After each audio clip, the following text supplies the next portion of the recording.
السنغالي والبلجيكي يتردد لكن يسجل بلا تردد. منعته العارضة في الوقت الأصلي، في الوقت بدل الضائع في المباراة، وقفت أمامه العارضة أمام لامبرت بقدمه اليمنى. صاروخ لا يخطئ لامبرت اللي رحل عن ليفربول وهو ناشئ في 97 ليعود له وهو نجم على قلبه. الكل يدعو بوكانتوري يا ولد، بمنتهى الثقة بمنتهى المهارة يضع الكرة مستحيلة على سيمو مينيولي. جول. لانا يتعادل.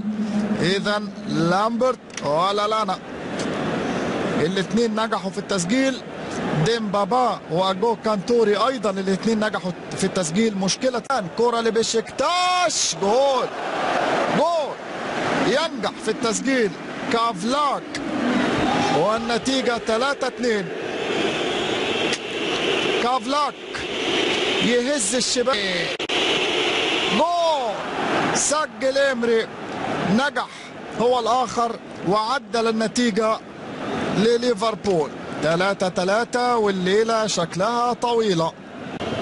وهاتشنسون يسجل. لا، واضح ان لاعبي بشكتاش متدربين بشكل جيد، وركلاتهم كلها بتروح ما بتخيبش وبتروح كلها يعني بمنتهى الاتقان وبمنتهى المهارة. ويلزي بقدمه اليمنى يسجل. جميلة ايضا، روعة. الكرة في زاوية والحارس في زاوية، ويجبر جمهور بشكتاش على الصمت، وعلى مش الصمت، ما بيصمتوش. أرسلان يسجل الهدف الخامس لبشكتاش. ركلة الجزاء، ركلة الترجيح الخامسة لبشكتاش عن طريق أرسلان. هيعمل ايه لوفري؟